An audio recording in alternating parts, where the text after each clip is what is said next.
All of you beautiful, spooky people. Ashley here. Before we start today's episode, I just wanted to give a little warning. We are going to be talking about Skinamarink finally, if you saw the title of today's video.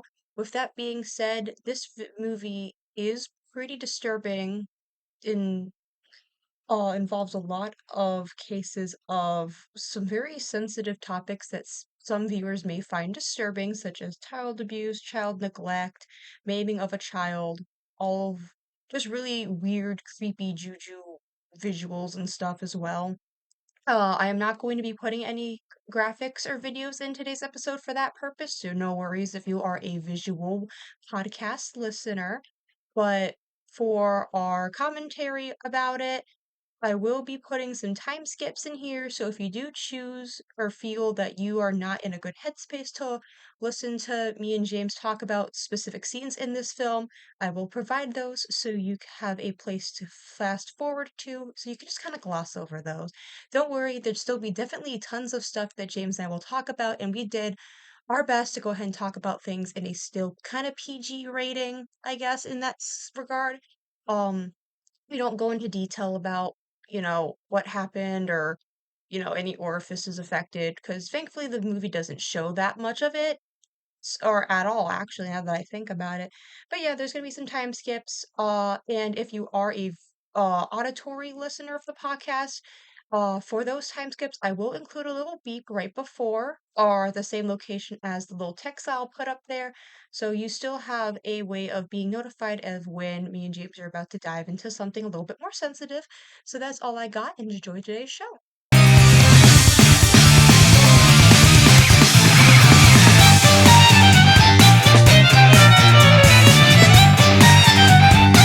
Hello, everybody. Welcome back to another episode. Welcome back, everyone. Welcome back. So today, James and I are gonna get It's gonna get Skinamarink up in here today. Yeah, that's right, folks. Today we're talking about the recently released, in my opinion, very, very good, incredibly scary horror movie, Skinamarink. Yeah, I'm surprised there's so many mixed reviews about this movie. Like, it's either people love or they hate it. Yeah, I'm surprised too. I had a really good time watching this. Me too. It was freaking terrifying, and I probably shit my pants a little bit, but I liked it. Going forward, before we actually start talking about it, this movie is the only horror movie I've watched recently, or ever, that's legitimately caused me to be afraid. Yeah, it's very uncomfortable. You have to be you have to be in a very specific headspace to watch this movie, for sure. In, in my opinion, I think this is the scariest movie ever made.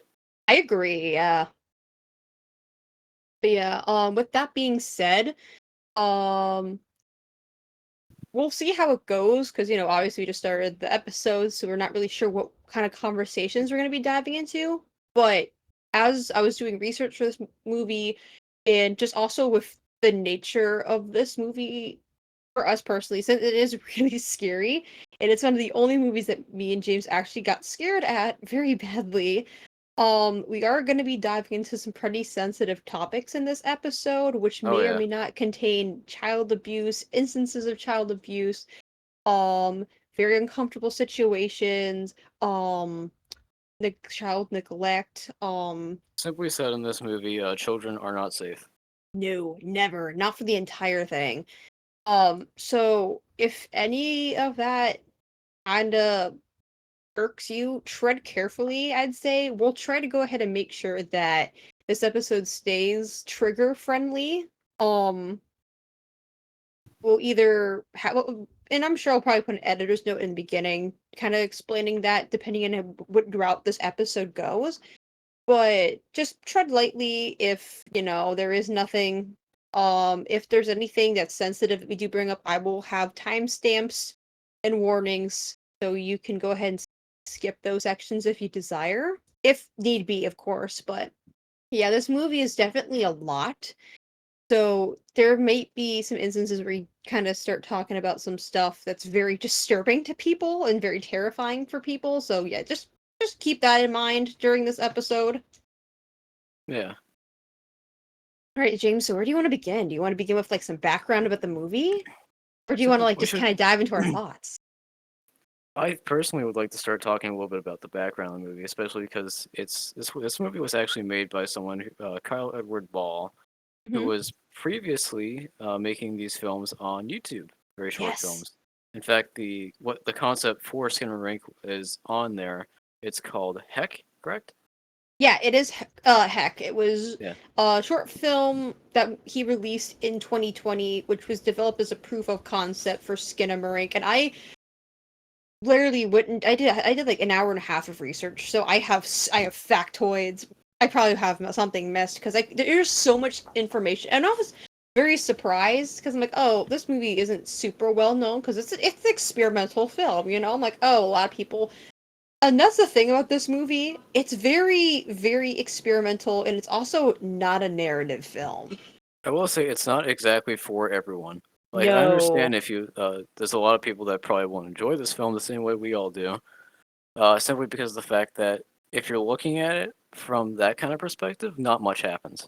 No, But for this movie sure. isn't really about telling a major story or trying that. It's about getting a feeling and an atmosphere down, and it does it Yeah. phenomenally, in my opinion. Yeah, for sure. And I remember in very similarly when we were in talking about Mad God in our last movie review episode, we were kind of like diving into topics about like how there are some films that may or may not have a clear depict plot or a storyline. That's okay. You know, you don't necessarily need to have a plot in this movie. But generally speaking, with most people, you kind of need a narrative or some kind of story to follow for movies to be interesting. Mad God kind of has a direction that is going, in my opinion. This one, not very much. Like, Yeah, for instance, when we watched this movie, it was like right after James got out of the hospital. So he yeah. was really tired from recovering. I was just completely sleep deprived. So I was tired. I fell asleep, I think 15, 20 minutes into the movie, and I woke up. I didn't miss a thing, but it did not help my anxiety with this movie. It made me more terrified, and I don't think that worked. This film has a lot of shots that are very long, drawn out shots of darkness. And one of the things that it does so well at having these is it makes you start, it forces you into paranoia. It makes you start Yeah. trying to look for things in the darkness. Because Mm-hmm. surely they're spending so much time on the shot, there must be something there, Yeah, right? but no, no, there isn't, which I think is really unique because usually for most, again, general horror films, you have like these shots of either like still backgrounds or dark hallways or creepy environments, you know, as horror does occasionally.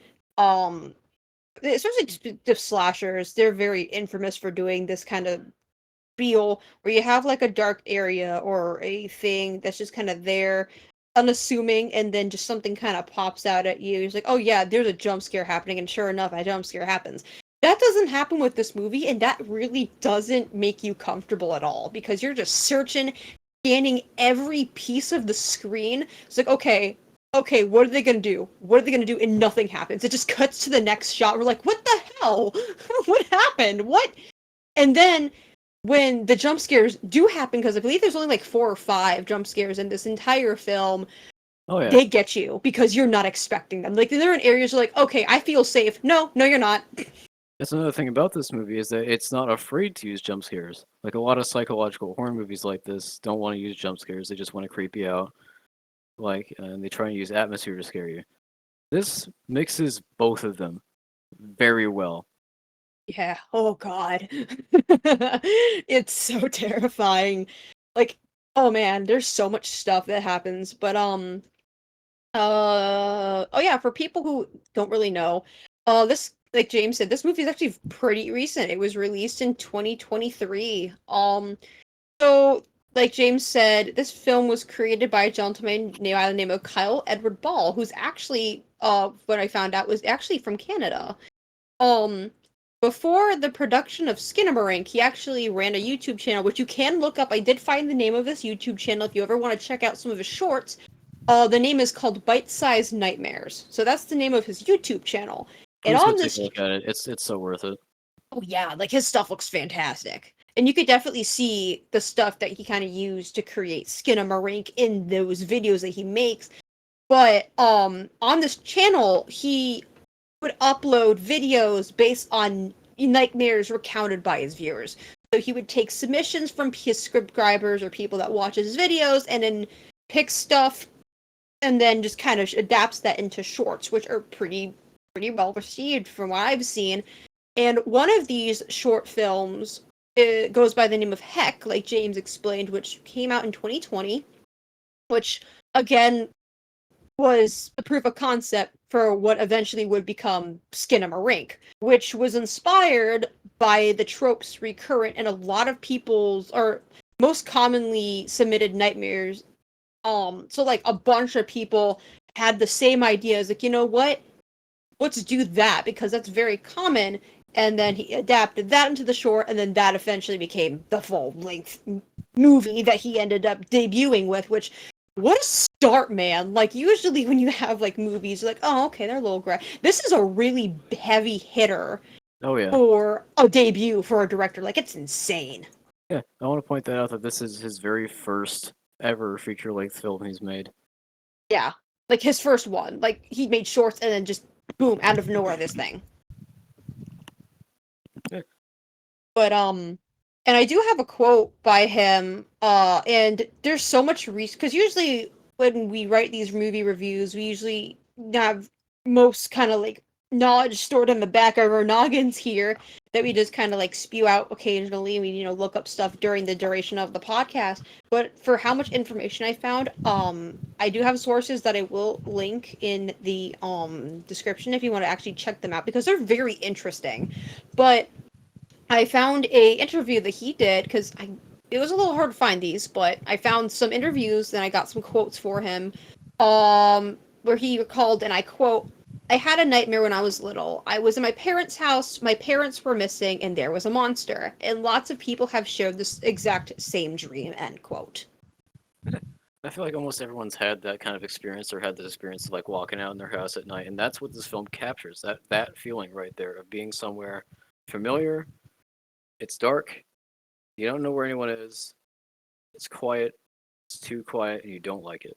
Yeah. Well, imagine being a little kid, like you're tiny, and because I believe that the characters in this movie are like 4 and 6.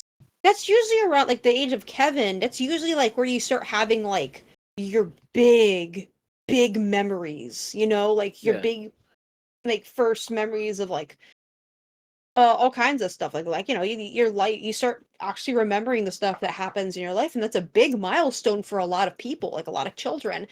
And with that ideal in mind, where you're just kind of like, because usually when you're in a house, you're used to, you have like a living room and a dining room and all these different rooms and stuff where you're used to seeing people. Like, you have your family, you might, have family dinner and sit down together for dinner time at the dinner table. You might chill out in the living room with your family and watch movies. All of that is going to be very busy and very happy for that kid most of the time, situations pending. But at nighttime, where everyone after everyone's gone to sleep, that area that you're so used to being, full of life is just vacant. yeah. Imagine It how feels scary wrong. that is as a kid. I feel exactly the same way. Yeah, It's just like terrifying. terrifying. But I think that because I feel like that's probably why it's such a common, I guess, a common dream among most people because of just how ordinary of a feeling it is, I guess, is a good way of putting it. Yeah. It's a primal fear that pretty much everyone has. Yeah, for sure. Yeah, now that you say it, this movie definitely invokes a lot of primal fears. Yeah. Yeah, The fears of the dark, it's just a lot of stuff that, the you know, unknown. everyone has these fears. Yeah, everyone, whether you want I to think admit it that's or not. No, you do for something, I'm sure. I think that's one of the reasons it hits so damn hard. Oh yeah, for sure. Because it's like it catches you off guard. It's like, oh man, either am or was scared of that when I was his age. Ugh. It just kind of gives you the heebie-jeebies. This film also plays with faces a lot. Oh Like, God, especially the no. fact that it doesn't really include a whole lot of faces. You never see the characters directly, like, head on. Like, very rarely. There's a lot of very low shots, so it's kind of shot from the perspective of kids. Uh, it pans around, and you see, like, foots. You see the feet of the kids, like, walking through, but you never see, like, their torso or anything. If they're, like, Mhm. interacting with, like, an object, you'll see their hand coming up and reaching it, but you never actually see them. Yeah. I think like the most you see of their faces, like what, the back of their head and like maybe one or two shots of the entire film. Yeah. And of course, like the spoilers, by the way.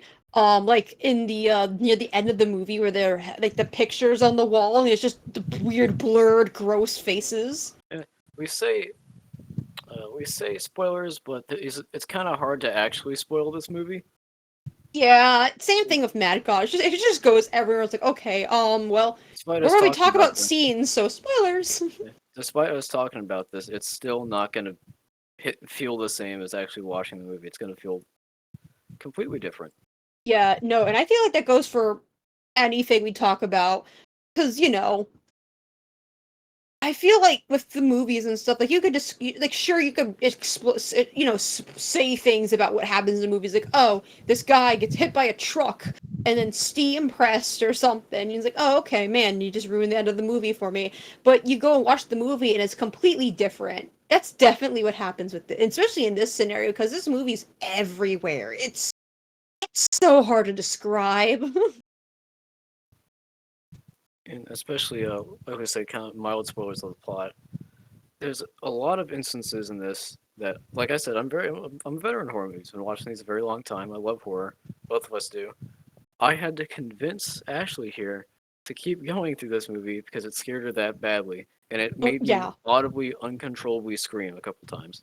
Yeah, no, like there has been times where I just had to grab the remote and pause, like hit the pause button while shielding my face from the TV, and I'm just like, James, I don't know if I can do this. I'm like, I don't know if I can finish this movie. He had to convince me to watch the movies, like just give it a chance, and I'd hit the play, we'd watch it, and I'd pause. I'm like, I don't know, James, I really don't know if I can do this. I have never almost backed out of a movie being that scared. I was so uncomfortable. Dear God, if I saw this in the theater, I probably would have just left. This movie starts out very slow, but once it hits the first big scare, which isn't even a plot relevant scare, it's like his sister coming back and like accidentally startling Kevin. Hmm. Kaylee is her name. Kevin and Kaylee, those are the kids. Yeah. And once that scream happens, and like you get startled, throughout the entire rest of the movie, you are paranoid. You're glancing around. Every shot makes you want to edge back or like further back in your seat. It makes you like want to keep your face as far away from the screen Yeah. because you realize they're going to jump scare you. Oh, they are going to. You just don't know when it's going to happen. This movie's so good at making you uncomfortable. I will say that. It is very good at doing that. Yeah. There's a specific scene in here where it's they hear of the voice. There's this voice that's been telling them what to do in this movie. It's kind of like a demon type thing. Mm-hmm. It An tells entity. Kaylee to go upstairs, Yeah, Kaylee. and yeah, and she goes Oh up God, I there know what and you're sees remembering her up. dad sitting on the side of the bed, and her dad, of course, you can't see his face, tells her to look under the bed. And this is the first person shot, by the way, of Kaylee. So we see her slowly crouch down and slowly look under the bed, and that entire time you're at the fucking edge of your seat, like, God damn it, when is it gonna happen? And then it doesn't. And then she lifts her head back up, and her mother's on the other side. She has a brief conversation with her mother, and that's right in that little moment is where that scare happens. And that fucking the sounds and what we could hear during that portion of that section where she's talking to her mother and she kind of like is in the closet, the bone cracking sounds Oh, just fucked me up. yeah, it's so scary because yeah, this mysterious voice just calls this girl from the darkness like, "Oh, you're cold." And it's like, no, because you know what happens whenever someone tells you, especially a demon tells you, go upstairs. You know some shit gonna go down. So she sees her dad. He's like, oh, look under the bed. He does. You're like, no, no, no, no. There's gonna be something down there. Nothing. You go up. Her mom's sitting there. She's like, oh, you missed a big thing, James. So when she puts her head back out, and her mom's there, she says, oh yeah, she and her father love, the kids. And she's like, Yeah. oh, close your eyes. And then she just vanishes. Oh, the close your eyes bit was, oh, yeah. Oh, and then, Kaylee opens her eyes and looks at the open closet, and her mom says, there's someone here. And, like, from that moment, as, like, after the mom says, there's someone here, you can hear, like, someone calling her Kaylee's name, and you just hear moans of pain, and then just, like, the most uncomfortable crunching of it's like bones breaking. Yeah. It is disgusting. And then And that then the hand just reaches out around the the corner. most, Ooh, the most ear-piercing scream imaginable. it's That so creepy. It's such an effective jump scare. It is, because you're so stuck on just looking that the jump scare just comes out where you don't expect it to happen, and it's so good. I'm mad at this movie because this movie's very well made. It knows how to scare you, and that's very impressive. This director Because is very impressive with the way very he impressive, because there's a both times bunch of and movies sets that we've up his watched. with the way he both times and sets up his jump scares in this. Because he's not Yeah. just peppering them throughout randomly. They all are built up to extensively. Mm-hmm. For sure. But yeah, like, oh my god, this guy's good at making jump scares. Ugh. But but yeah, so the the name for the movie Skinamarink is very interesting, because also, if you know, it's actually inspired by a song that came out in a movie from 1958 called Cat on a Hot Tin Roof. I've never heard of that movie. I might have to go look into that. And I didn't have the time or the resources to go, or, mostly the time to look up and put that in here. But I'll link something about that movie if you're interested. But yeah, that's the movie that song came from. Um, it was made by a band called Sharon, Lois, and Bram. Oh, that's the name of the band that made the song Skinamarink. Um, which the director described it as a quote intrinsic part of his childhood. He was drawn to that title because it's a public domain status, and he's like, okay, the arbitrary nature of the hard K sound, and the personal relevance to him and a lot of other people. But it's a song that's friendly for children. So what he decided to do is that he slightly altered the spelling of that word, so that young children searching along for the song would not actually find his film, which is good, because that will scar them for life if they did. I'm very happy he did do that and actually thought about that. Yeah, because I'm 21. I got scarred by this movie, so I don't know. I don't want no kid looking at this and it's like, oh, this is a great song. No, no, not a song, buddy. Ooh, but yeah. So the um the film actually was shot digitally, because it was like a $15,000 budget. You Yeah. cannot film on film if you're making a movie on a 15K budget, because Yeah. movies are expensive. I mean, I would love to just have 15K in my pocket, but when you're making a film, that's nothing. Oh yeah. It's nothing when it It's comes to making nothing. films. Because as you know, films are incredibly expensive. You've seen how like the budgets of a lot of modern films Hmm. tend to reach up to the like hundred thousands. Millions, even if it's like Millions. making like a big movie like a Marvel or something. Yeah. And this one made one hell of a profit off Yeah, itself because it had such a low budget and kind of has become almost kind of a cult classic. yeah. It I'm literally not sure if pulled that's a the right word for it.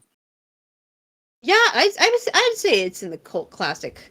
It Yeah. basically, what it did, it basically pulled a we just talked about this movie last night. Why can't I remember? The Blair Witch. It pulled the Blair Witch.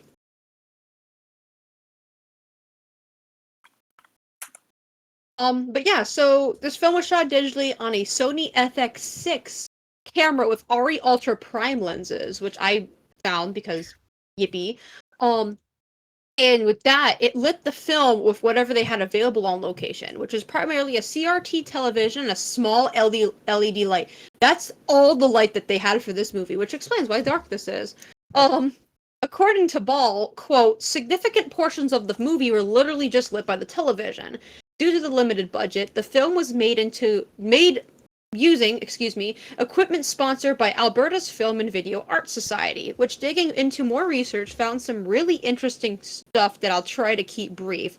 But I'm gonna make Luna proud with these facts, so here we go.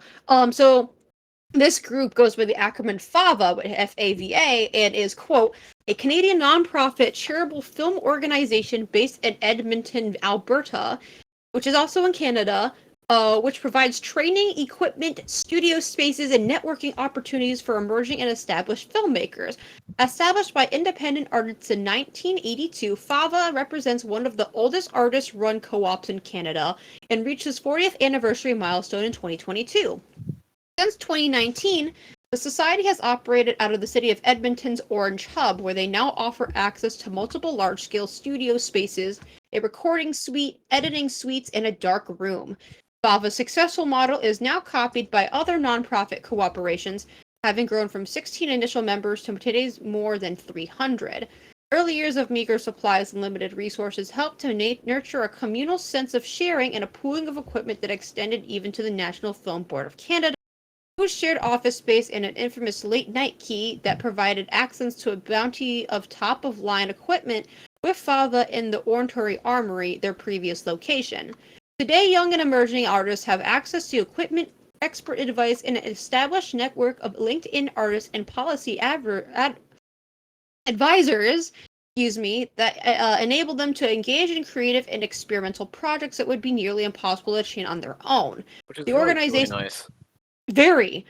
The organization's event include the annual Fava Fest, a film festival devoted exclusively to films made within the Edmonton region, and the Got a Minute Film Festival, a 1-minute silent film festival that screens in public spaces, mainly Pattinson screens on the Edmonton LRT and Calgary C train. Fava Fest is a qualifying festival for the Canadian Screen Awards. In the early 2010s, Fava began developing a web app known as the Film Reel, which was to consolidate multiple forms of software and tools the organization was using to manage inventory, members, education, statistics, and rental bookings. The app changed its name to AMS Network, which is now used by many similar organizations across Canada. Yeah, it's a really, really nice thing that they have up there in Canada to help out budding film students. Yeah, so I that's forget something like really that nice here. because he had a bunch of resources that he had access to. So that's kind of nice. Yeah. It's kind of a shame seeing so many people calling this film like taking itself too seriously and hating on it. Like, because on Google reviews, this has about a 2.1 rating, and I don't like people ragging on films that people have spent this much time and poured their heart out to. Mm-hmm. It's just sad. Yeah.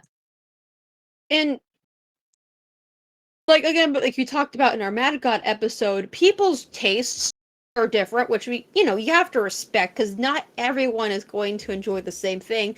That's why there's so much of a diversity when it comes to films and all this kind Yeah. of media, especially with horror.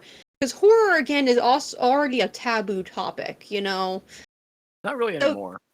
oh, no, but it's not as common as like say action or adventure or romance or something. Not a lot of people actively go to see a horror film in exchange for those kind of mediums is what I'm getting at. It's not as popular. I suppose. And, oh, I guess I shouldn't. It's popular. Let me say, when you think of shitty adaptations or a quick cash grab, what genre comes to your mind? Well, I've seen a lot of bits like that in horror, actually. Exactly. Yeah. Because people, like to get scared and, you know, that's perfect because we need stuff like that. We need like unique stuff, but Yeah. it's just kind of really disappointing where, because this isn't Scream or Halloween or Five Nights at Freddy's. as good as those movies are, this is a person that is making a movie with the things in his craft that he knows personally. He's not part of a big studio. He's his own guy. He's just this guy doing his thing. It's not. You kind of need to hold these things to their own separate category because, excuse me, they're trying their best here. Like, they don't have a big budget and A-list cast, Like, there's no Chris Hemsworth or anything in this movie. You kind of gotta be a little bit nicer, but legitimately, I have to give him credit because this is a movie that legitimately I almost couldn't finish. I was that terrified. I have never been able to not sit through a horror movie ever in my life. I'm frankly incredibly impressed with the. I'm incredibly impressed with the everything that he managed to do with this, especially on such a low budget, because he didn't Mm-hmm. have to do much to make No. fear happen. You don't really have to do a whole lot to make fear happen if you know what you're trying to do. Yeah. Sometimes less is more. Yeah, and this is very much a case with this movie, in my opinion. And obviously, there's plenty of people that agree with me because on Rotten Tomatoes, it's got a 72%, as Yeah. opposed to IMDb's 4.8 and Google reviews 2.1. But who really, you know how Google reviews are. Yeah. No, okay. Tip from me and James. If you're interested in seeing a movie and you want to read reviews about something, never go to Google reviews. Honestly, just just look up this just look up like a little thing about what the movie's about and see if you want to watch it. Just Yeah, never read reviews for a movie if you're interested in seeing it. Most of the time they're going to ruin the movie for you and then you're going to miss out on a great movie. Just what don't. what I have a gripe with, and this is a thing that specifically happened with this movie a lot. I really cannot stand when people are talking about movies and they misinterpret them not enjoying something and it not really being their type of thing with it being something that sucks. Yeah. And I've only ever seen one movie in my life that I can actually say sucked, and that's because it had zero effort it seemed put into it, and that was Corona Zombies. And It just stole yeah, material. no other movie I can truly say sucks because there's still someone people have poured their time, poured writing into it. I have a hard time calling a movie bad because people have put effort into it. They've tried to make a product. They've tried to make it enjoyable. They're trying here. They're not just being lazy. Yeah. But when people see a movie like this and they start saying shit about it, taking it way too seriously, and there's no payoff, it's such a bad movie, and it's simply because it's something they didn't personally enjoy it, and they're sitting here just calling it names and stuff. It just kind of infuriates me a little. Yeah. Like, me and James, I think one of our least favorite horror movies that we've ever seen is Slender Man. That is a hot, steaming dumpster fire Oh, of a movie. we'll talk about Slenderman on another thing, but Yeah, that's gonna be Slenderman. another for another day. That needs a whole episode dedicated to it. But even But with that movie, I didn't particularly enjoy it, and I joke about it all the time, and I rag on it a bunch. But it still had a lot of really strong elements in it. Like the yeah, there's sound still design in a that lot of movie good was things about the movie amazing. that you can take from it, for sure. Yeah, like I said, the sound design is one of my favorite parts about the movie. They did amazing at the And sound there's some design. scenes in it that look very good. Yeah, there's a I'll lot say of it. It looks yeah. great. It's all there's bits of it that are very well shot, but then it gets detracted a lot by other disjointed parts or certain sections of writing that was a little poor. It just Hmm. it's not. I can't even really call that a bad movie. It still Yeah. is. There's a lot of parts of it that are still very strong. I will say, I'm not gonna say which part of the movie, but there is one kill in Slenderman that's fucking awesome. Yeah, It is so good. I'll say it just kind of because we're talking about it, and Yeah, like I said, spoilers, of course. yeah, not spoiler warning. It's a bit where someone gets killed by a tree. It's Mm-hmm. uh like a more. It's everything I kind of wish the Evil Dead tree kill was Yeah, right. Fucking rape because tree, yeah, dear God. God, the Evil Dead tree. For those who haven't watched the original Evil Dead, there's a bit that's kind of infamous in the first movie, where one of the actress gets dragged outside by this tree. It's very well done for at the time, but they for some reason decided to not tell this poor girl that they were going to jam one of the tree twigs between her legs, and they just kind of Yeah. pulled that on her. and that's kind of fucked up. Yeah, I actually did not realize that that was the case for that. Oh, Yeah, oh they didn't tell God. her, and then all of a sudden just Oh, and she was very that's embarrassed about that scene for a very long time. But she looks back on it and laughs now. But from yeah. what I've seen in interviews, but still, that's I. At that time, I think you should probably tell your actor or actress before you pull some shit like that. Like, hey, today we are going to, have you be sexually assaulted by a tree. I hope you're good with that. Good? Yeah, Okay, great. It's just that easy. yeah, but in the Slenderman's bit, where the person gets like dragged into the tree and they like the tree starts growing around them and jabbing into them and they're screaming. It's it's so fucking well done. It, if a lot of the film movie had been shot more emphasizing on things like that and hadn't been trying to follow the internet side of the creep. I know it's a creepy pasta and it's tied to the internet, but if they tried to film it more like it was an urban legend, it probably would have done better in my opinion. Oh, for sure. Like if they tackled it the same way oh, that's a separate thing. This is just. Is there a Mothman movie? Sorry, I said urban legend. Is there You're any? good. I don't believe so. Let me fact check that while you're continuing with your your little note here. Yeah. So I will say I'm quite a big fan of cryptids, and I very much so love the Mothman. From Point Pleasant. Uh, and I feel like if they'd shot it more like it was uh, I just feel like that movie would have done better if they treated it more like it wasn't so heavily tied to the internet because there's like message boards that get brought up. And at the same time, I like it. I like the fact that they acknowledge the fact that it was internet. Like I'm no director. I'm not a movie writer. I'm the most work I've done with movies is like helping my friend with student productions and lending my camera drone for video.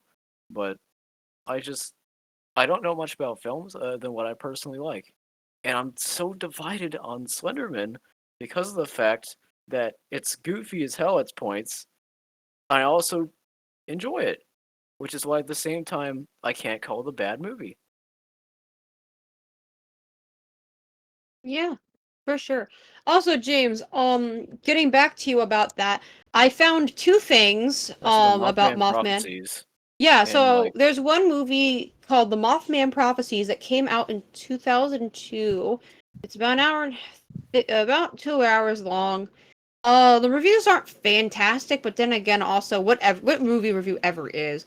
yeah, Um, and then there's another movie called The Mothman of Point Pleasant, which came out in 2017. It's an you hour and know 7 minutes that long. that one I know is a documentary about the urban legend itself. Okay. Oh, I see a the Mothman Legacy from 2020. Mothman.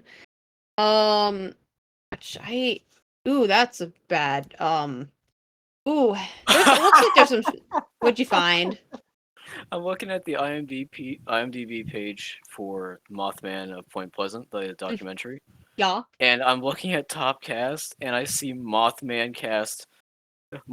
played by Cell. that's so good. They gave they gave both Mothman and Lyndon B. Johnson credits in this. Oh my god, it's hilarious.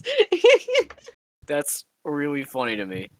They Really they great. credited the Mothman, Just the Mothman as him, yeah, as Mothman self. as self as Mothman. Self-insert That's Mothman so fan fiction movie. that's so fucking funny. God. Do you think this would actually make like a cryptid like fan fiction self insert like I love my waifu Mothman. People are weird about the Mothman already. Like there was like a Yeah. sticker I saw once that Why was is there like so many people that are horny for him? I don't there understand. there was a sticker I saw once that quite literally said the phrase "I got my ass eaten by the Mothman at Point Pleasant," and it had like a little picture of the Mothman on it. I love it. That's fantastic. Yeah, Oh man. Anyway, back to Skinamarink, everybody. Back to We're the gonna actual delve thing we're way talking into the about. up topic if we keep talking about. I can go into cryptids all day, man. Instead of talking about Mothman again, back to the actual film we're talking We're gonna about. talk about another man. Uh, but in another interview, kind of continuing down that little slide we got going. Ball stated, and I quote, "Shooting a movie in the house you." Oh yeah, by the way, this movie was shot in his childhood home, which I can't remember. I think it was in Canada. I think it was in Canada. Yeah, this was a Canadian man because you were talking about it being.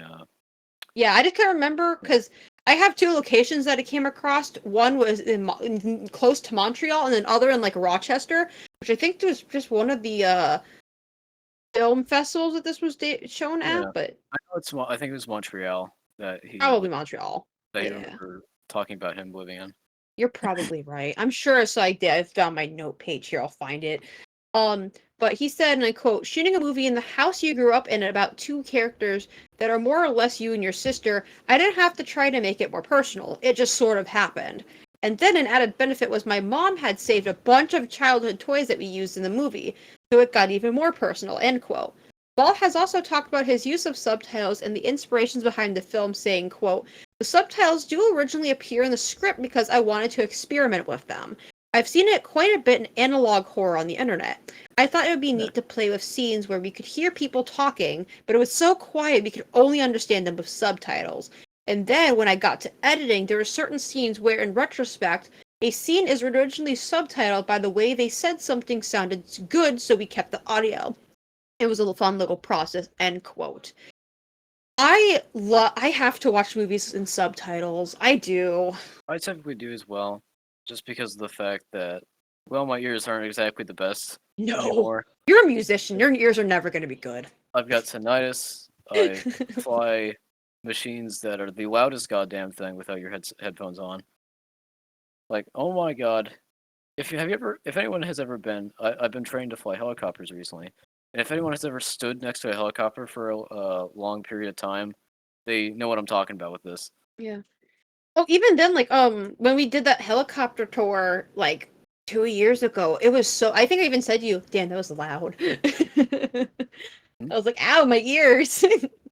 No wonder you need like little headphone things when you're inside one of those things. And it was still Yeah, loud with those on. the props in the front of those planes and turbines like that, not turbines, any sort of rotor like that, is so fucking loud. It is. I don't know how you do it, dear.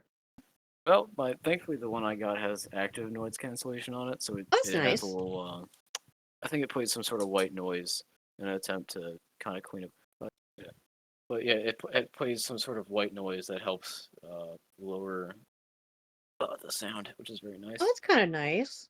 and it makes it a lot Like, it easier doesn't hurt to. as much. Yeah, because typically I fly the helicopter with the doors off because holy shit, it gets so fucking hot. I bet. Um, but yeah, yeah, subtitles. So yeah, that's what he said about subtitles. Which subtitles are always a nice thing, but not all people like them. But really, I don't think you really need subtitles to be able to understand the noise and choices in this movie. But they definitely help. I'd Yeah, say subtitles are very useful. that makes it a little bit more creepier, in my opinion. But hey, I rather like uh, the fact that he includes subtitles like that. yeah, for sure. Ball also cited the work of filmmakers such as Chantal Akerman, Stan Brakhage, Maya Deren, Stanley Kubrick, and David Lynch as influences on Skinamarink. He also named the 1967 avant-garde film Wavelength and the 1974 slasher film Black Christmas as inspiration, saying, quote, "Black Christmas has a lot of shots where there's just panning. I'll refer to it when talking with my director of photography who hasn't seen Black Christmas. This is my Black Christmas shot," end quote. Honestly, I can see a lot of the inspiration, especially from. He said Kubrick, right? Yeah, Yeah, I see a lot of Kubrick influences in this film, especially. It's yeah. also kind of fun to know that Kyle Edward Ball, from what I've heard, has wound up becoming personal friends with one of my other favorite directors, Ari Aster, recently because of this film. Allegedly. Yeah, I can't I can't be 100% sure, but based off the research I did conduct, that was seemed to be the case, but again, that's alleged, so take that with a grain of salt because I'm not 100% sure of that knowledge. Yeah. Which would be very cool though if it's true. Because I love Ari Aster's films. Like he's definitely one of my favorite recent filmmakers next to Jordan Peele because both of those guys are freaking awesome. Yeah. Sorry, I didn't mean to interrupt you, hon. Did you? But with the alleged thing, I just want to throw that out there for purposes. I know, I was done. Okay, cool. This is my last paragraph of background, by the way, before we can get into like the plot summary and all that good stuff and scene by scene thoughts and feels and all that. Skinamarink premiered at the 26th Fantasia Film Festival in Montreal on July 25th of 2022, before going on to screen at other film festivals, including some that offered at-home viewing options. This is where things get interesting, folks. The film's American debut was at the Anomaly Film Festival in Rochester, New York. There it is. That's why I was thinking of Rochester. It was the Oh film yeah. festival. Okay. Oh boy. Due to a technical issue, one of the festival platforms allowed the film's digital file to be pirated. Copies of the film leaked online, being repeatedly uploaded to YouTube with excerpts posted to TikTok, Reddit, Twitter, all that stuff. It garnered attention and word of mouth acclaim on these social media platforms, and a number of TikTok videos deemed it to be one of the scariest films ever made. One video in particular stating that it is, quote, traumatizing everyone on TikTok, end quote. Ball expressed disappointment that the film was pirated, but was thankful for the positive reactions. The film received a theatrical release in the United States and Canada via IFC Midnight on January 13th of 2023, and was released on the horror streaming service Shudder on February 2nd. Which is Skinamarink interesting was to note that Mad God also was released on Shudder. yeah. Shudder so far. Shudder with me, 2 for 2, 2 for 2. Oh yeah, for sure. I definitely want to like kind of check in and see what's actually on Shudder because this is like literally I think these are like that's two most recent films on that platform. Both Yeah. of them very good. So, Shudder, I'm checking you out, man. I will. You seem very promising to me, buddy. Yeah. Skinamarink was shot over 1 week in August of 2021 on a budget of $15,000, which was mostly crowdfunded. It was shot on digital video with Jamie McRae serving as cinematographer in Ball's childhood home in Edmonton. The film was a box office success, grossing over $2 million at the box office and received generally positive reviews from critics who characterized it as a drawing upon experiences of childhood fear, though it received a polarized response from audiences. It's like I said, I'm still kind of sad that it's been a bit of polarizing, as I really, really love this film. Right? Why do we always hate the things that other people don't like as much? It just all have taste, I guess. In my opinion. In my opinion. We hate it. Yeah. No, they do. No, we hate we love the films that everybody else seems to hate, it seems. Yeah, it feels like that sometimes. Well, I have to respect their opinions, even though they're wrong. But yeah, that's all my background, which I'm surprised I found that much about this movie, considering that there's not a lot of stuff out there about this film. It took like an hour and a half to get all that information, which, ow. Yeah. But yeah, let's get into the film, everybody. So, oh boy. All right. So this film takes place in the year of 1995. I also had to look that up because it's not really descriptive to my memory in the movie. Our two main characters are a 4-year-old boy named Kevin and his 6-year-old sister Kaylee. The only piece of plot that we really get in this movie is that Kevin falls down the stairs, hits his head in an incident that Kaylee, his sister, attributes to sleepwalking. So that's kind of like the really heavy-hitting start of the movie. Yeah. And that's really the only real action we get to watch. Yeah, The rest literally. of the stuff happens, Just but kind of happens. nothing else has any sort of kind of direct like cause and effect type thing like that specific moment does. And Mm-hmm. that I've heard a lot of people talk about that, claiming to believe that the rest of this film is Kevin in a coma from being knocked down the stairs and knocking his head. Yeah. So he does knock his head, but he just wakes back up in this one. Yeah, and there's a lot of theories online about debating about like what kind of happens in Yeah, this thing. loads. I think I have like one or two of them. But yeah, there's definitely a few theories online about what happens in this movie. I may have like one or two of them, maybe. Yeah, I've got a couple of theories on what I think might have happened as well, but honestly, this is one of those movies where you can have multiple because you're not too sure what's happening. Yeah. And yeah, if you definitely want to check out some theories, go to like this. There's actually a whole subreddit dedicated to the movie, so definitely check that out because there's some very interesting interesting thoughts and stuff on there too. But yeah, so Kevin is taken to the hospital and he's brought back home. The kids wake up in the middle of the night to find that their dad's just gone. Like there's nowhere to be found, and the doors, the windows, and other objects in their house are gradually vanishing. Very House of Leaves esque. Oh yeah, a lot of people link this back to House of Leaves. House of Leaves, Yeah. House of Leaves, which is a very interesting, also kind of recent book that's come out that I've been trying to get through. It's the only book I can really it feels experimental somehow, Mm-hmm. and I've just kind of been into that type of thing recently because when I've been watching movies for a while, reading books for a while. Sometimes you want to take a look at what the other stuff, the interesting stuff is. There's an experimental book for an experimental movie. Hell yeah. Yeah. But yeah, so all this stuff disappears. Kevin, the boy, suggests that the kids sleep downstairs, where they watch cartoons on a television in the living room. Now, a thing to know about the cartoons on this television, they are in public domain, which is depicted in, I believe, like the first couple of seconds of the film, they have like a little notice kind of thing with credits and all that stuff. And I actually was able to locate the names and the years that these cartoons come out. So they include I was able to find all of them because they're kind of like a little bit not lost to time, but they're very difficult to uncover because of how freaking old that they are.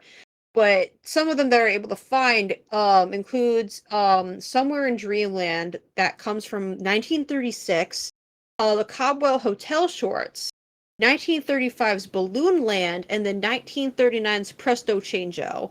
I definitely feel that these cartoons were intentionally chosen, and we'll get to Presto Changeo in a little bit when we come Oh to yeah. the scene because we'll talk about that. That one is very important, but I definitely feel like that these cartoons are very intentionally chosen. Oh yeah.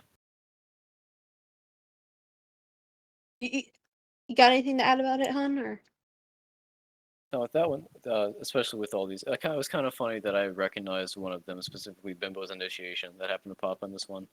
mm-hmm. Just because I recently watched, that's the only one of the Bimbo cartoons I've watched specifically because I got interested in them one time and went looking for them because that is the cartoon where Betty Boop comes from. Oh, I just thought it was kind of neat, so I just thought it was kind of funny to see one that I'd actually watched beforehand show up in this movie. For me, it was kind of comforting. Like it kind of helped me feel a little better during the film. oh, for sure. Like There's it's like like you kind of feel something, safe. yeah, something that at least starts to feel safe, and that's the cartoons kind of are there to help you feel safer and try and they're the little respite you get from all the Yeah, shit happening. yeah. And they kind of do that. It seems like they do that for the kids as well. Like it's kind of like their solitude, their comfort throughout this shitty situation. And Yeah. also, James actually brought this up yesterday. Do you mind telling everyone about like the thing about the light switch that you told me that I didn't even think about? Oh, yeah. That's something about the light switch. You'll see that a lot of the kids are using flashlights throughout the movie after that because well, their dads disappeared and they're all like 5 or 6. They're not tall enough to actually reach the light switches. The entity hasn't taken away the light switches like it took away the toilet or the walls or the windows, sorry, the doors or the windows. They just simply aren't tall enough to reach it. Mm-hmm. I didn't think about that, and honestly, that's kind of sad. Like, it's man, Yeah. it's scary. It's just the darkness and just ugh. But Excuse me, I have a little something in my throat. Um, yeah, so the kids wake up, you know, which I think they make don't they make like a note or something in their hun where they're like, "Oh, is it time to get up yet?" I don't know. It's too dark to see. I don't even know what time it is supposed to be. Yeah, because it's taken away the windows on the doors. There's no possible way for them to know what time of day it even is. Yeah. Also, can we just talk about the fact, like, what kind of sick fuck takes away some toilet for the kids? Like, Yeah. that's fucked. I No, can get they're the making them go through a bucket. I can get the trapping of like the taking away the windows to fuck with them and taking away the doors so they can't get away. Taking away the bathroom's another kind of sadistic. That's mean. I mean, definitely not the worst thing that this demon does, as we'll get into. But dear God, like, come on, Yeah. we should have. This guy is a major red flag. Do not. This is not a smash. This is a pass. Oh yeah. Oh God, this guy, this fucking dude. It ain't nothing to me, man, is what he says. This guy is just Dracula flow, but the worst version of him.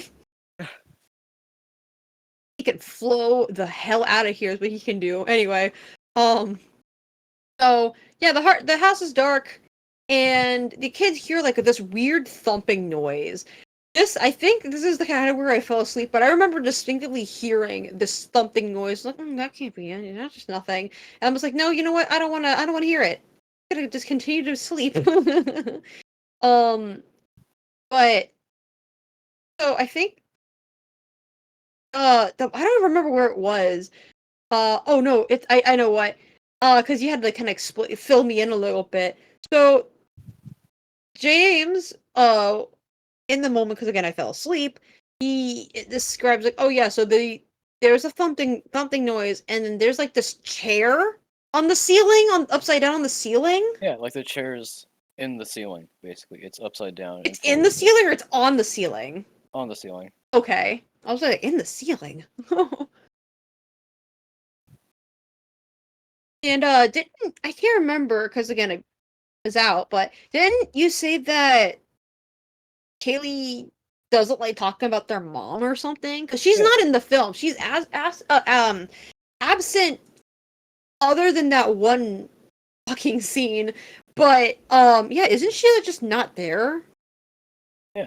They talk about the fact that their mom like Kevin tries to say something about missing mom, and Kaylee just says, "I don't like to talk about mom," and that's all we ever really hear of her until we directly see her. That's definitely not her though. That's definitely the creature fucking with them. That's Probably. yeah.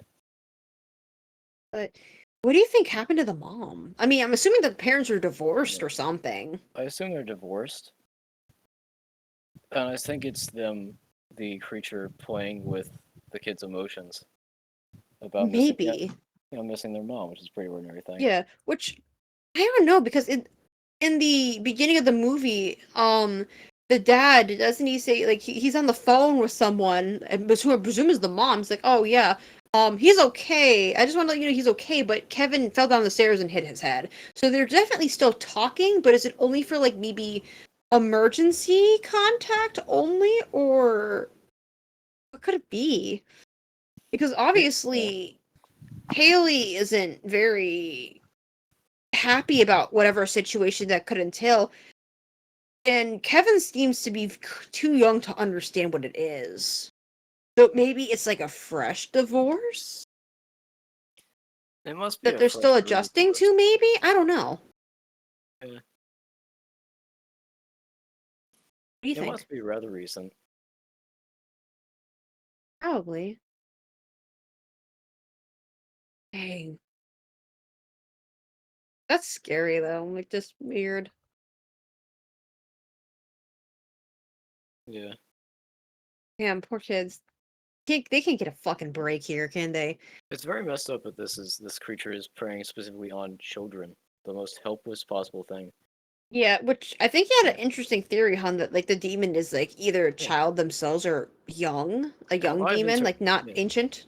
How I've interpreted this is that this being that's fucking with them is in itself childlike. It's playing with its toys with the Mm-hmm. kids. It's doing things because it has power, and it's having fun with its power, like taking Kaylee's eyes and mouth when she wouldn't stop saying that she wanted her mother, simply because it could, and toying around and killing, or at least extremely harming Kevin over and over again, simply because it wants to.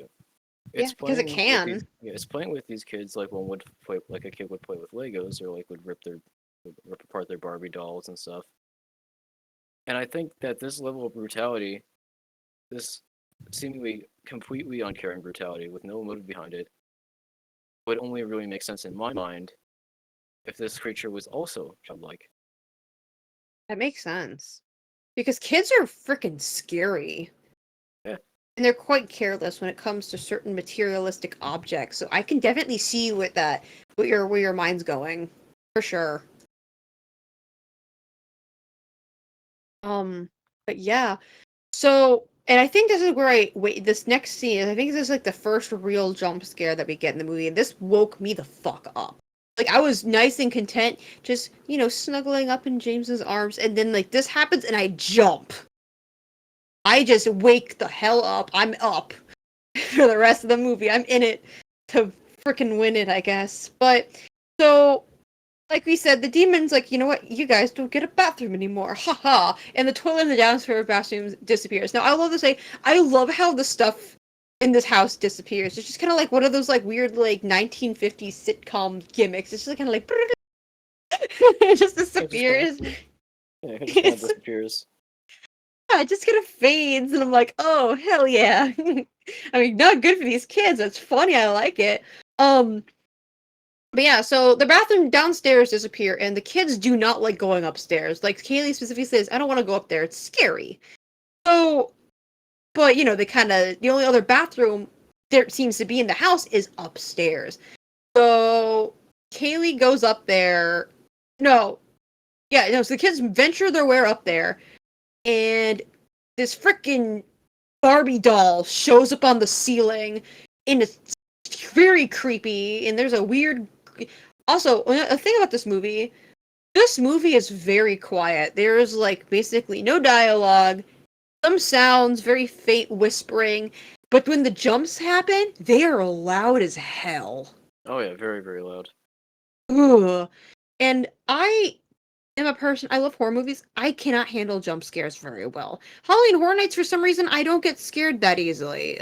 But usually when I do, it's because of loud noises. I've never liked loud noises as a kid. I don't like them now. I think it's probably like a chronic anxiety thing, but loud, like if I just see like a jump on the screen or something and there's a loud, I don't usually jump that much. If a loud noise happens with it, I'm out. That's what happens here. Loud noises, and I hate it. I hate the stupid thing. I hate these jumps. I hate and love them. I hate that they're good. They're very effective, is what they are. Oh, too effective. Probably shit my pants a few times during this damn movie.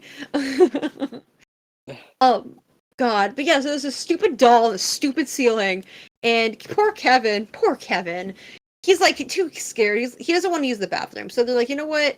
No bathroom. They just place 2 buckets somewhere in the downstairs bathroom, and that's how they use the bathroom. They just go in buckets, and I feel so bad.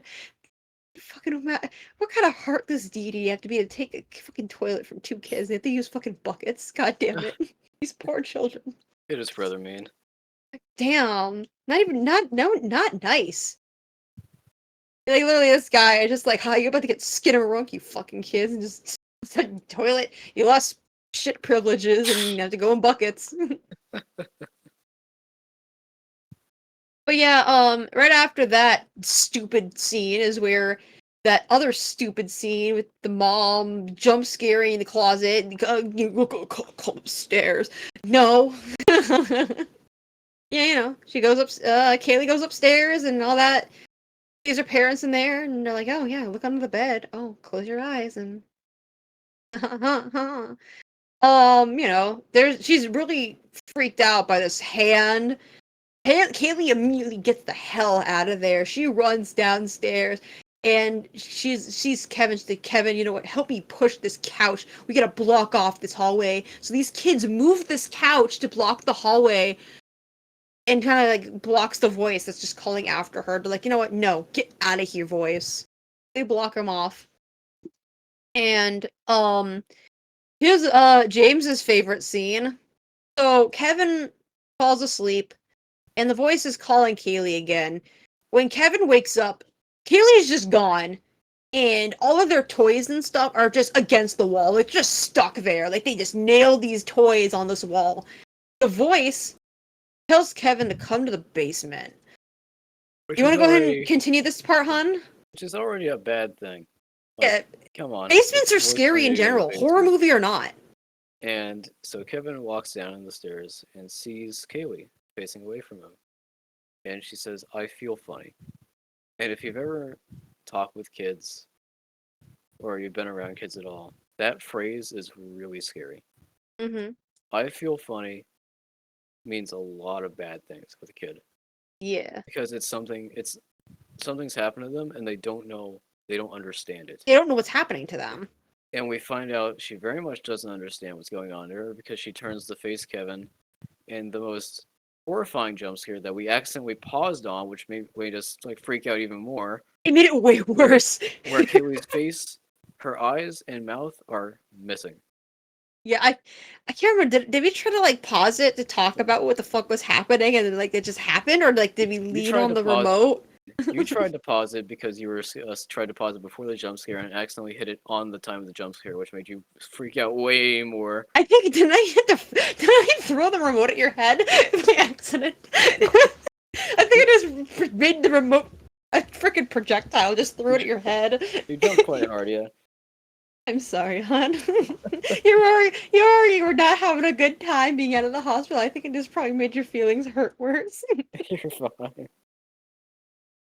Um, but yeah, so about the face thing, the stored face, I read a really interesting theory that I kind of want to run by you, James. And I wish I could remember the person's name so I could give credit where it's due. But I did find it on Reddit. But and it wasn't in the Skinamarink subreddit. It was like somewhere else, like r/horror r/something. But suppose if I find it, I'll link it. But supposedly the film, according to this person, is supposed to be the nightmares of a kid living with abusive family members. And again, um, if you don't like what we're about to get into, timestamp down there somewhere. Skip to Frankly, that. I agree with that interpretation. Yeah. Um, Giving people a minute to skip here. Okay, great. I'll continue. The idea of this theory is that the entity represents the father, who exerts supreme control over the family and the house. Hence why everything sort of disappears and all that. Essentially presenting him as an individual who is able to do anything. Like, what the entity actually says, quote, by, dear God, I just got a notification on my... Oh, For I reference, just... friends, Ashley's notification sound is a xenomorph clicking. No, that wasn't not my phone. It was the computer. It was just a little ding. And I Uh, jumped so hard. Oh my god, I got Skinamarink. You got Skinamarink in here. God damn it. But yeah, no, I do. I've gotten scared by my fucking notification sound so many times. This is what I do to myself. Oh yeah, James, go ahead and I didn't mean to cut you off by freaking jumping at my computer. It wasn't even my scary notification sound. Go ahead, hun. Sorry. I don't think I was saying anything. Yeah, you're saying, oh, that I have my xenomorph. You're saying something about my xenomorph notification sound. Yeah, I said that after you got jump scared by the notification sound. Oh, you didn't get to finish. Okay, whatever. But yeah, I have my notification sound on my cell phone is it's not the xenomorph, it's the neomorph specifically. Yeah. Sounded cool, so I took that. But yeah, there's been times where I've accidentally forgot to turn off, my ringer at work because usually it's annoying. But in this specific case, it's very scary. I had just gotten back from my lunch break and I was on the phone with James, and because I kind of need to do that to be able to hear, I forgot to turn my ringer back off. back on vibrate or whatever, and I went to go ahead and clock back into work, and my phone went off, and it scared the shit out of two of my female coworkers. Like, they were like, "What the fuck was that?" And I'm like, "That was my phone. I'm so sorry. My bad." Um, but yeah, I don't even. I got Skinamarink. Hang on, I gotta get back to where I was going. Where was I? Oh yeah, the dad. But yeah, so basically, the idea of this theory is that the entity represents the dad. He's like, oh yeah, control. Oh man. Hence why everything sort of disappears. And essentially, it presents him as an individual who's able to do anything. Like again, the entity explains that in the movie when Kevin kind of asks him, "How did you do that?"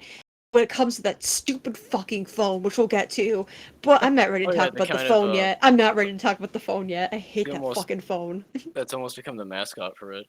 It is. Ugh, get there. God, I'm getting like shivers thinking about that damn face. But when Kaylee seems to show signs of resistance to his abuse, he removes her eyes and her mouth, silencing her, taking away her voice. And to these kids, people that are supposed to be that they're supposed to recognize become faceless, distorted monsters that are scary for them. Their house becomes a prison, and their only joy and solace that comes from their cartoons and their toys. But of course, eventually those are taken away too as the movie goes on. And I'm like sitting there reading them, like, damn, that's a interpretation. That's dark. Yeah, I agree with that one too. Like I said, I have multiple interpretations of this film, even myself. Yeah. It's terrifying. Like, imagine just trying to stand up for yourself, and the guy's like, haha, not today, bloop, and you just, you lose your like your two most important senses. Ugh, God, no. That scene really fucked me up. I don't like things like that disappearing. It, No. it's terrifying. And James knows this, but I'll gloss over it because it's definitely more of a private matter for me, but it will help in the context of this. James knows about a lot of because I don't dream very much. But when I do, it's usually not dreams. I usually get pretty bad nightmares and like night terrors and stuff like that occasionally. Um, on certain instances, I have had dreams similar to the scene here, and I think that's why this movie kind of fucks me up a little bit more than James because it kind of brings me back to those times where I have those dreams. Thankfully, I haven't had them in like at least a year or two, but it's still freaking terrifying. But I have occasionally I would have dreams specifically after a person of importance to my life passes away, and I would have dreams of that person that, and in that dream, they do not have any eyes or a mouth. It's very scary. And Yes, I that think made that those scenes way worse for you. yeah, it's not fun. But I think that's one of the reasons why I don't like the scene or any of these specific cuts. Which again, not bashing the movie at all. It does fantastic. Like I love this movie. I would watch it again for sure. But it's just more stuff like that instance where it's more like a personal thing kind of impacts how you perceive a movie that it just really it makes it a little bit more scary to me personally. But again, fantastic movie. That doesn't make me hate the movie at all. Yeah, It honestly it makes it do even better of its job because it's like, oh shit, that's personal to me. That's creepy as hell. So it kind of it's like it kind of helps me sympathize with the kids yeah. more so than I already do, of course, because these poor kids. Like I hate kids being in pain or having you know, not being happy. I don't like seeing kids. And as much as I complain about kids, I hate seeing kids unhappy or in pain. So that definitely makes the movie lots scarier for me seeing that and being able to sympathize with them more. It's hard to watch, but it's not bad. Yeah, it's a hard again, like we said at the beginning of the episode, you definitely need to be in a very specific headspace to watch this movie. If you have a If lot that of makes sense. triggers, this is gonna be very hard for you. Especially if you don't like kids getting hurt because that's a big portion of this movie. It's just emotional, very mental and times physical pain to children. Oh yeah. So yeah, it's rough.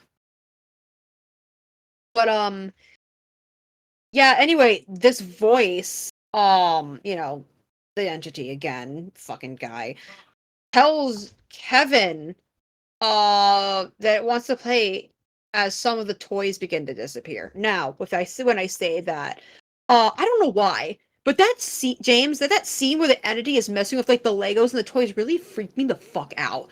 Just like if like it just felt invading and violating that this creature would fuck with something that a kid finds sacred, you know? It Kind of feels messed up. really invasive of it playing with his toys. It's very messed up. Because like you're already subjecting these poor kids to like these unimaginable horrors, and you're like, you know what? Let's just add like it's like he's trying to add cherry upon cherry here, and it's so mean. Yeah. Now this next scene, okay, so another insert here for sensitive topics. This next thing that we're gonna be talking about is really fucked up. So this actually legitimately involves a child getting hurt and very badly. So again, we'll put another time skip down here, so you can skip to that if you find children getting physically and bodily hurt and harmed triggering, which We won't be I showing any of do that talking too. about. Hmm? Yeah. We're not going to be showing any of those scenes, but we will be talking about them, of course. Yeah, no, this is gonna be a usually I like to include clips and stuff. I know we're basically halfway through the episode, so it's kind of too late to say that now, but I know we usually include clips and stuff or pictures. I'm not gonna do that for this. Maybe pictures, maybe not. I don't think so though. I just looking at the images in the videos for this freaked me the hell out. Like when I was doing research on the phone with James yesterday for this episode, and I was looking at some stuff and images, I needed his help to be able to fall asleep so I could go to work today. I not going to subject anyone to that, but if you want to on your own volition, if you want to check it out, go ahead. But I do not want to. I don't want to make people hate me. So if you want to look up any images and especially fucking videos about this movie, do that on your own time. I am not doing it here. So if you're listening you're listening to the audio, if you're not a visual podcast, or don't worry about it. I'm not showing anything in this video, most likely. But yeah, just a warning. But yeah, yeah, we're just gonna be getting into some really fucked up shit. Are you ready, James? Yep. All right, so you're already gonna know exactly what I'm talking about as soon as I say the first thing. So we hear the sound of a drawer opening in the kitchen. Um, and Kevin complies. Oh yeah, this entity is like, "Hey, take this knife and insert it into one of your eyes." Me and James at this point look at each other we're like, "What the fuck?" It very simply tells Kevin to put the knife in his eye. That's Put it all. in your eye, man. And Kevin complies. And you can hear his scream as he sticks this thing in his. I'm like, oh my god. I like gripped James's arm, like he had like nail marks in his arm. I'm like, oh god, I hate. Literally, this was the hardest scene for me personally to watch. It was really messed up. It was really hard for me to watch. I think this is like where I faced James. Like, I don't think I can finish this. Um, but Kevin gets obviously hurt bad, and he calls 911 and whispers to the operator on the phone that he was cut with a knife and feels sick. The operator tells him to stay on the line, and adults are on their way, trying to comfort this kid. And Kevin says that the doors have disappeared before dropping the phone. This phone turns into a fucking Chatterer toy phone from like those Fisher Price toy phones, and the voice claims responsibility for this evenly, like not even without hesitations. He's like telling Kevin that he can do anything. When Kevin asks, "How did you do that?" And he also brings up the fact that Kaylee disobeyed him and demanded to see her parents, so that's why he took away her eyes and her mouth. Now, again, this hurt me so bad watching this. And in conjunction with the idea that, again, these are two very little kids. They are alone in this house, essentially from the get-go. This 911 phone call that Kevin makes, the idea that this 4-year-old understood his situation, knew that something was wrong and dangerous and that he was injured enough to do so to call the police, it's so fucked up. And ultimately, it makes the overall theme of this movie, especially in the end, just really depressing. It's like you knew these kids wouldn't make it the second their parents are gone. Also, to add, it's even more fucked up if you think about it being in the context that this entity allows Kevin to make this call just long enough before transforming and replacing this phone with a toy one. It's that false sense of security and hope that the entity gives a child for shits and giggles is so disturbing. It's horrifying. Like, why? It's so messed up. What do you think about the scene, James? I have so much thoughts about it. I hate it. That scene is the most fucked scene in the entire thing, aside from the Presto Changeo scene we'll talk about in a little bit. Oh, But God. letting that phone call go on as long as it did and then taking it away just after, like, maybe we think finally Kevin's gonna get some help is beyond cruel. And Mm-hmm. especially that bit where we see how it shows the put the knife in your eye. We don't hear the sound of it going in, but it goes from it telling him to do it, and then it cuts to muffled crying in the distance, and then we see the blood on the wall and the knife laying there. It's just the way it's framed. It's brutal, It's so bad. and it never actually directly shows us anything. No, that's one thing that is very interesting about this movie. I think that's the only instance of straight gore that we get. It's really very minute in that sense. And when I say minute, I mean that I don't mean that literally. I mean that more figuratively than anything. And I know that's very hard to describe, but like you see blood and you see this knife, but you don't see any knives going into orifices or anything. Like you just kind of you don't see Kevin. You just see the object and then the effect of it. You It don't forces you to see picture what it. happened to him. Which honestly I'm glad about because if I saw a kid without an eyeball, I would have just probably vomited and left. But Yeah, it would have been a terrible thing to see. yeah, I would not. I would have not. I that if that happened, I probably definitely wouldn't have been able to see this movie. I wouldn't have been able to finish it. Um, dear God, but this scene was really, really rough. Uh honestly, this is where the movie really fucked me over. But again, so good. I really like this movie, but dear God, you know, Kyle, you're really making the dream work here, bud. um, yeah. So, all right, yeah. So, anyway, this voice tells Kevin to come upstairs.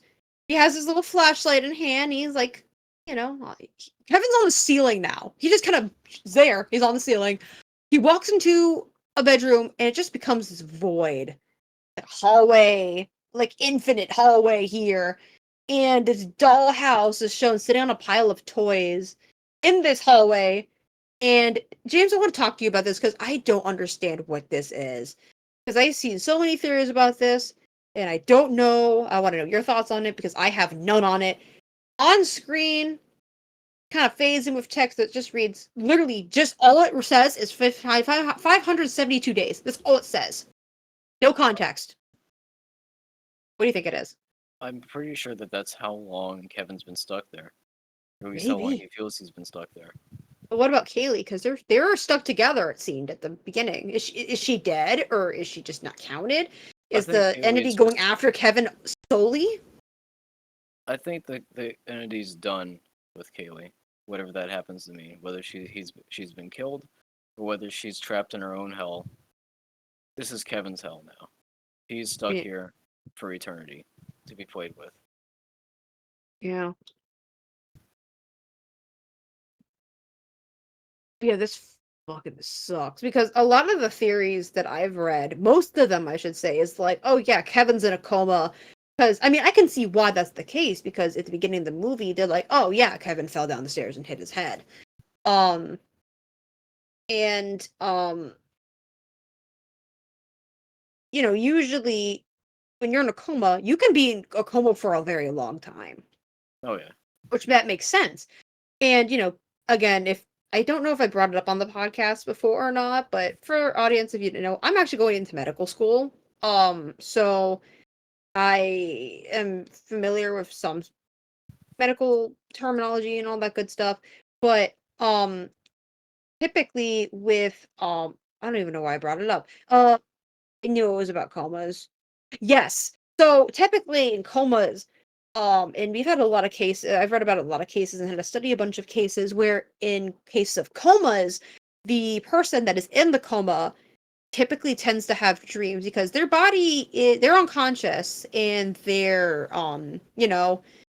lying there motionless, but their brain is still on. Like their brain, it's like a form of, it's like the opposite form of a brain dead, where they they have like because like their bodies are motionless. Their brain is going through a period of hyperactivity, and which also is very common of what when you die, your brain allegedly has like 7 minutes or so of activity before the neuron synapses fade out finally. But in cases of comas, there has been stories and stuff that I've read where people in a coma experience dreams like this, Yeah. where and what I wish I could find the conversation, and if I do, I will link it below in the comments or something, or the resources. But there is a guy who watched this movie. He said it was very, very similar to dreams that he's had when he was in a coma himself after a car accident. Hmm. I can see Where, that this does feel a lot like those types of dreams. yeah, where he, like, people that he thought, he's like, I feel like I'm supposed to know them, but I can't tell because I can't see their face. Everything's dark. It's weird. He said it was like the worst dream he's ever had, and he couldn't wake up from it. Was the worst part. Yeah. I can see why the coma thing fits. Why do you not believe it's a coma? I personally just don't really like coma theories. It's a little Yeah. cliche, yeah. I feel ya. This is one of the times where it's more acceptable because I can definitely see it with this type Mm-hmm. of thing. I just personally don't like that because it makes me feel dissatisfied with the film. Yeah. What do you think it is? Is it just it's like, hey, you know what? You're my toy now. Have fun in hell. Welcome to hell, motherfucker!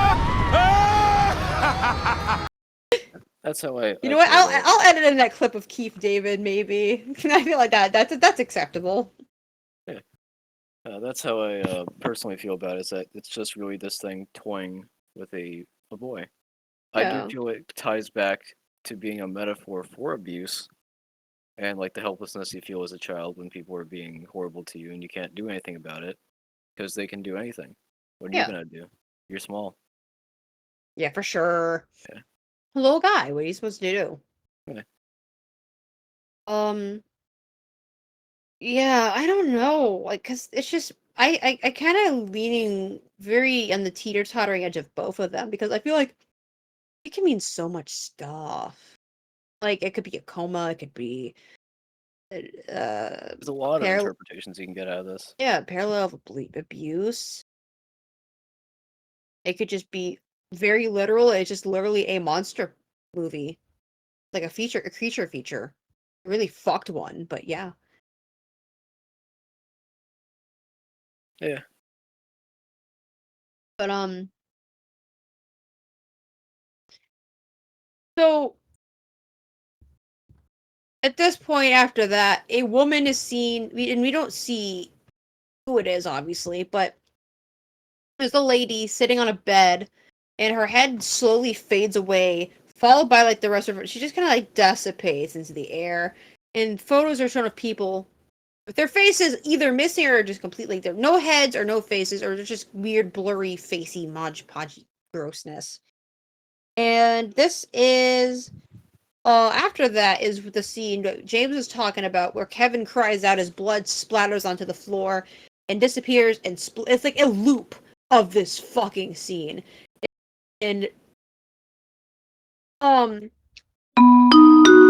that okay, so we said we are gonna bring up Presto Changeo. James, I'm gonna hand the mic to you. Presto chango. This is the portion where it leads to that kind of looping death of Kevin.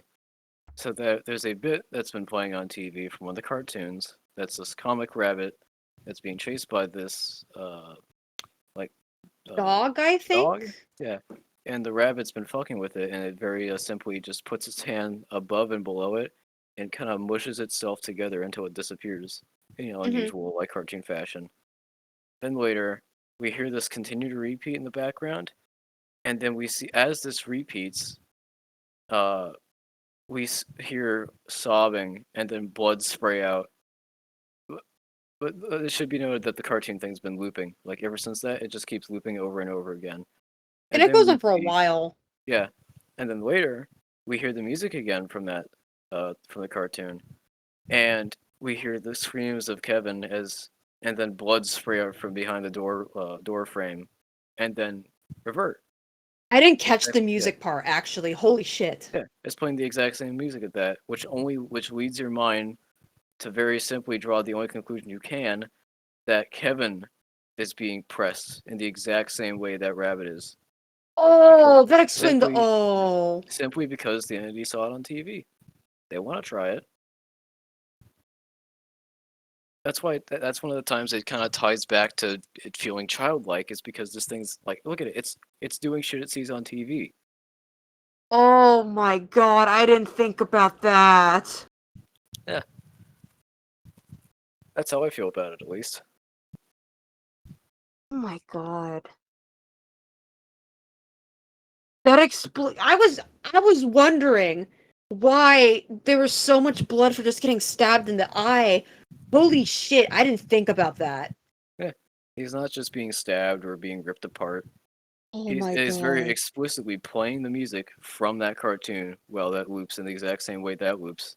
I wish you So could see my yeah. face right now. Holy So shit.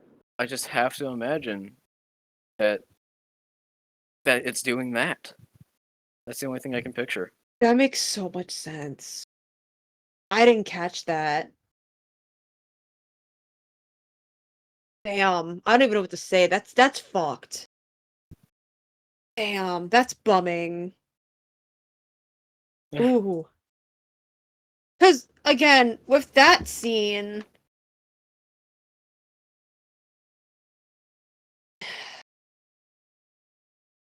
hearing Kevin cry and scream in pain was so terrifying and it hit so many goddamn triggers for me. It felt so real and children usually get off easy in the horror movies. Not this Yeah. one. It is This one's so unsettling. Yeah. And just with that knowledge in mind now, because again, I didn't catch the music thing. I just figured, oh, he's just throwing in blood there because it's a horror movie and it's scary. I didn't think about the fact that it was an imitation of the cartoon. Yeah. Oh my god. That's depressing. That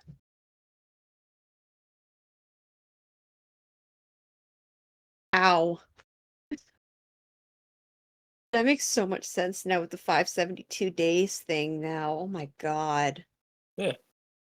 Do you think that would be how long he got pressed and changed though? I think it God. didn't give up around I think at some point it got bored and left him to just kind of screw around with Kevin later. Because at that 572 days later, where we see the dollhouse, the room is flipped upside down. Mhm. Kevin's been walking on the ceiling. It's been messing with him for a very long time. And Kevin's just kind of wandering around, exploring this wrecked dimension that at one point was this house that he lived in. And this is something I noticed because we had the subtitles on that weren't the Mhm. subtitles already in there. We hear faint noises, but in the subtitles, the faint noises are characterized explicitly by the words scuttling and scampering and Oh. like and even crawling sounds at one point. Yeah, I And that noticed that. I'm just like, what the fuck are these noises? Like, what is that that? freaked me out because it's explicitly not Kevin that's it's trying to be it's trying to say that it's making these noises. These are noises that are becoming kind of loud and then fading out. meaning something is out there in the darkness, scuttling around like a spider. And I don't, Ooh. and we never get to see it. We only I, faintly hear it in the I don't want to distance. see it. I don't want to see it. I'm good. I'm good. I'm That is out. horrifying to me. I'm good. And I wouldn't have caught Oh, that unless I had the subtitles on. yeah. Literally, if you just listen to the thing with the subtitles, yeah, just great. Catch that monstrosity. Oh my god. Man, this movie is just proving to be more and more fucked, but in a good way. Well, not in a good way, but oh, you know what I mean. You get what I'm laying down. But yeah, so we're at the tail end of the movie here, like literally we're at the last few minutes, seconds, moments of the movie. And this is where things get a little interesting. So Kevin asks if he can watch something happy, which followed by an apparition of a door. In the dark, you see this face, this unidentified, blurring face that just appears over him in his bed. He's like, "Hey, go to sleep." And Kevin asks for the face's name twice, and he gets no answer, and the movie's done. Yeah. And then before that, he does mention he seems to be talking to Kaylee. They never respond, of course. And she asks Kaylee if we can watch something happy. Mhm. And then it's the face comes out of the darkness and tells them to go to sleep. Kevin's asking, "Who are you?" In my mind, I'm asking, "What are you?" Yeah. But it simply stares back at us indistinctly. We And never I get our thought this answer. was gonna be like a jump scare. No, Yeah, he's just there to fuck with us. that's just the end of the movie. We never get our answer. Kevin never gets his answer. We don't know what it is. We don't know why this all happened to him, and we don't know if it's still happening. It could be. It could not be. Who knows? There's no But true yeah, end. yeah, that's Skinamarink, this fucking thing. Again, love this movie. I don't know if I'll be able to watch it again ever. But what do you think, John? I loved it. It's Terrified the really fuck out of me, and I give it massive props for being the only movie in recent memory to legitimately scare me. yeah. Here's the thing. I'm stupid. I hated this movie. Well, no, I loved this movie. I hated some aspects of this movie. Well, I probably watched it again, even though I said, "Oh yeah, I'm never gonna watch it again." Probably. I want to I, watch it again. I want to I watch want to this watch it and again to Mad see what God I again. missed because Yeah. apparently I missed a lot. Too busy trying to shit my pants, didn't pay attention to. God, damn, ow, bang, ding, ow. But all in all, it uh, was a phenomenal movie. I highly recommend it. It's yeah, experimental. It's not for everyone, but I recommend it. Give it a yeah. shot. Again, See if you like it. You don't have to finish it if you don't like it. yeah, but definitely do not watch this if you are very sensitive to stuff about kids getting hurt, or if you're just in a bad, shitty mood. Don't watch this. And for the love of God, don't let your kids watch this. Because your kids are probably going to be bored. Kids don't have Maybe. nearly as good of an attention span as adults do. It's so fucking creepy. I don't know. Yeah, don't let your kids watch this. Don't. Also, I know what you fucking people think. Do not take edibles or smoke weed, or take drug enhancements and watch this movie. You're going to have a bad trip, You're gonna man. have a really bad trip if you take too much. Don't. I mean, again, I don't do drugs. I've never done drugs in my life, and I will continue to not do drugs in my life. But don't do this. I don't do them Don't. either. But I highly recommend that if you want to be able to sleep that night, I wouldn't recommend doing any sort of drug or even really getting majorly drunk before watching this. Yeah. I don't know who did it, and I'm hoping to God it was a lie. James, apparently, when I was doing research, apparently, allegedly, someone took ecstasy and watched this movie. Oh boy. Yeah, they didn't have a good time. Oh god. Why would you do this to yourself? But yeah, Very good movie. Scary as fuck, though. Very, So, very scary. I love it. yeah, like, if you are interested in watching this movie, tread very lightly. Tread very lightly. There are... And we recommend this movie, but again, we absolutely understand if you don't have the headspace or the ability to watch it or have, the mindset to watch it, because this was rough for us Like I said, and it's not for everyone. That's for sure. not for everyone. So, but yeah, it's very creepy. But yeah, you got anything to add, honey? Because I'm Skinamarink it out, I think. Yeah, I'm I'm all Skinamarunk. I'm just gonna ring out too, other than the usual thing I have when we talk about movies we like. Please give it a watch, give it a Yeah. shot. You We might like talked it. about Skinamarink, and now my brain is Skinamasunk. I have no more Skidafacts. Skidafacts, I guess. I don't know.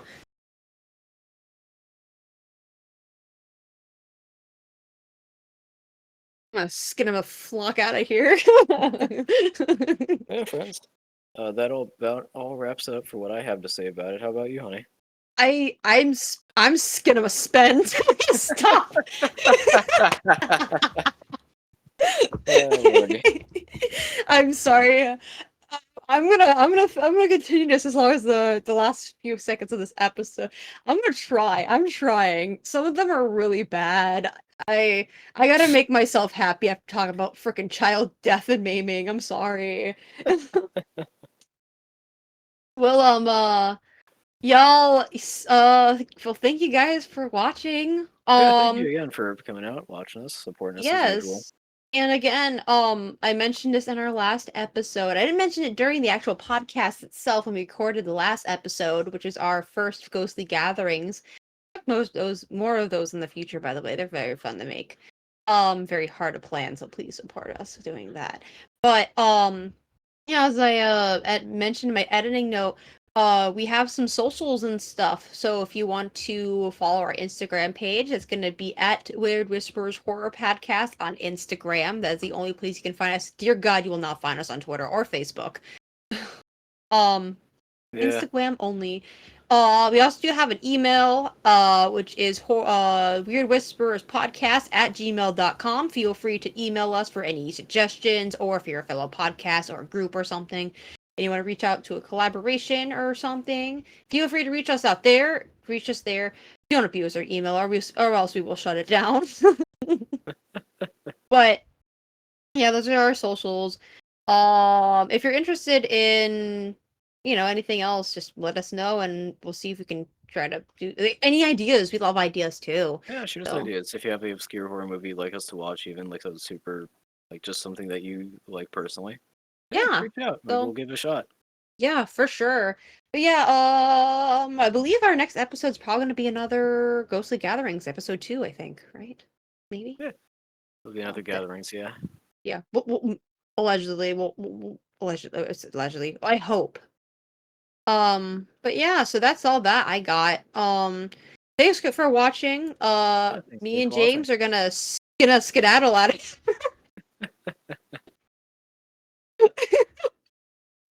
Yeah, friends, stay spooky and stay Skinamarink. That's not a word, but yeah, here we go. Now, I love that. Stay Skinamarink, everybody. Yeah, have a great skin on a day, skin on a night, wherever you are. I'm out. Goodbye, have everyone. a Skinamarink day, guys.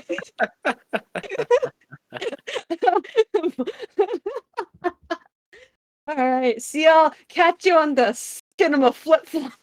Good God. End it before I start embarrassing myself more. Have a good guy, guys. Stay Skinama spooky, everybody.